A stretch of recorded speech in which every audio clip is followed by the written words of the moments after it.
Happy Memorial Day from the Pretend Farm. We hope you're all having a good holiday weekend, and we're celebrating here with our chickens, eating some lasagna and some carbs. Yeah.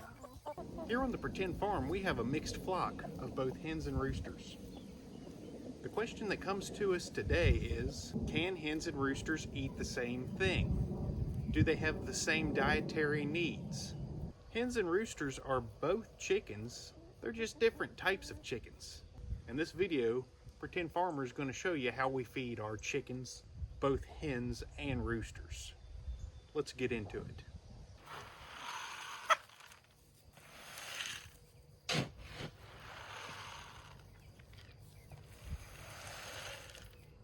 Now when you look at your chickens, if you've got a mixed flock with hens and roosters like we have here on the Pretend Farm, right from the get-go you notice something's different.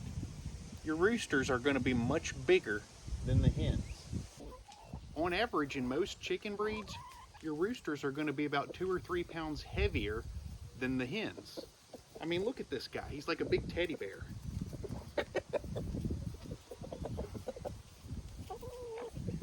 So naturally, being a bigger, heavier, leaner bird, a rooster's not going to have the same diet as what his hens do. It's kind of common sense that your rooster is not only going to require more food for his larger size, but he also desires a slightly different diet from your hens. So as far as dietary needs, there's quite a few things that all chickens have in common, whether they be roosters or hens.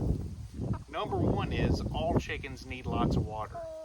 In fact, did you know that a hen that goes more than just a couple hours without having water, that's just enough to affect her egg laying cycle. So water is very important, especially to the hens that are laying. And just all birds in general, they need constant access to water. Secondly, all chickens love table scraps. Now, a lot of times you'll feed your chickens things like scratch grains and cracked corn in the colder months because that's carbs. And carbs translate to energy. That's what the chickens will actually digest while they're on their roost at night. And that's what helps them stay warm. Just that process of digesting those carbs, it creates energy that helps the chickens stay warm in colder weather. And so generally you feed those in the colder months about an hour or so before their bedtime, and it helps them out. But carbs are something you kind of don't want to give your chickens too much of in the summer months that we're heading into. Is that some tasty lasagna, Colonel Sanders? You know, they love the cheese in there, but overall pasta, not something you want to feed your chickens a whole lot. A hen that's laying eggs needs about 3.5 grams of calcium a day.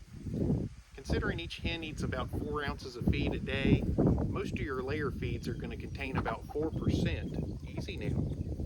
You're going to have about 4% calcium.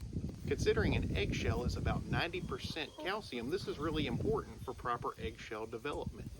But I don't want you to think protein's not important too.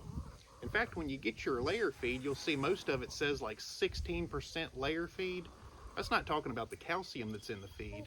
That's talking about the protein content. Most of your layer feeds are about 16 to 18% protein, and that plays an important role in the egg yolk development and just giving the chicken the energy that's needed to create that egg. Since eggshells have such a high calcium content, it's also a good thing to crush those shells up and feed them back into your chickens. And a lot of times we have table scraps. I'll take old cracked eggshells and I'll crunch them up real fine and put them in. It's a way of giving calcium back to your hens. But like we've talked about before in recent videos, make sure you do crunch those shells up. You don't want to just crack a shell open in two, throw it out to your chickens, because you don't want them to get the idea in their head that it's okay to eat their eggs. You want those shells to be crumbled up real fine so that they're not drawing the connection. Don't start bad habits. So what happens is you get your chicks, you raise them up as pullets, and you're going to feed those pullets a starter grower feed when they're younger. And the reason you do this is because we know that the layer feed, which contains the higher calcium to make those eggshells, they don't need that calcium yet. In fact, studies have shown that extra calcium, when fed to little chicks that are in development, it can be hard on their kidneys. It can cause kidney stones, even lead to premature kidney failure. So you want to feed your chicks a starter grower feed. But when you get to 16 weeks of age, something changes. As you know, that's the stage that chickens generally begin to get close to laying eggs with. And so that's when you're going to want to switch them over to a layer feed.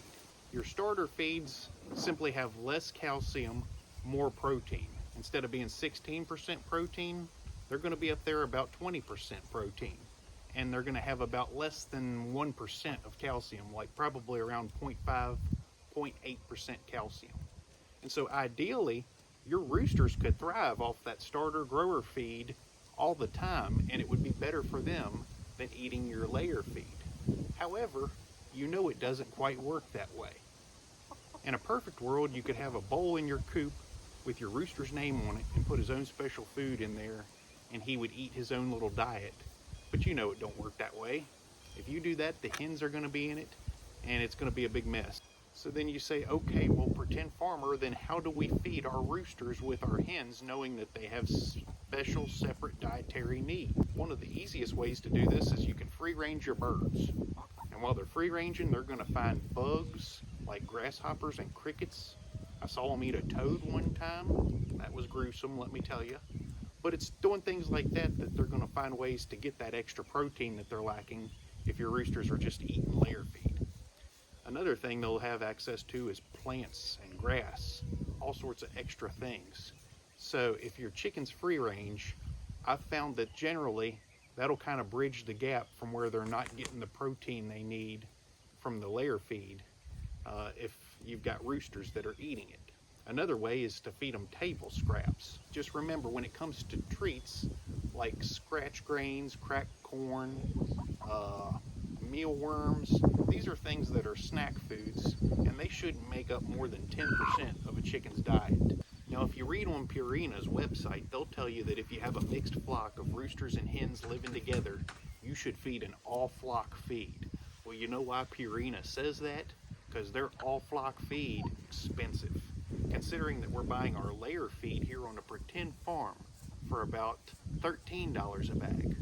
That means we could buy 2 bags of layer feed for what we're going to pay for 1 bag, 50 pounds of that all-flock razor feed. And you know, the thing is, even if you buy that all-flock feed, you still have to supplement calcium by giving them oyster shells or something. And really, this is probably the perfect way to feed your chickens in a mixed flock setting, because they've found that hens will go and take the oyster shells as needed to supplement the calcium they need, and then they found that the feed is not as bad for your roosters. It's going to give them more nutrition in the long run, but it's simply not affordable for most people, and that's why nobody really does this. On the pretend farm, we let our roosters eat the same layer feed as the hens, but we free range them, we feed them table scraps, and I feel like we have some pretty healthy looking roosters here. So in a nutshell, no, I don't think it's wrong to feed your whole flock, including the roosters, layer feed, even though layer feed was designed specifically for hens that are laying eggs. There's really no definite studies that show that a fully grown bird is going to be affected by the extra calcium that's in layer feed, and like we've already discussed, they're going to find other ways to make up for that extra protein that they need in place of that calcium, just like what they're doing right here. I'm feeding them some food off our table. They've been free ranging all day. They can eat bugs. Another great thing to do is sunflower seeds. Sunflower seeds contain about 25% protein. They're very high in protein. And if you can't free range your birds, or you just want to give them a little boost of protein, sunflower seeds are the way to go. Y'all be sure and subscribe to us here on the Pretend Farm. And if you have any questions or comments about how you feed your roosters along with your hens, feel free to leave a comment below. We'd love to hear from you. Happy farming and happy Memorial Day.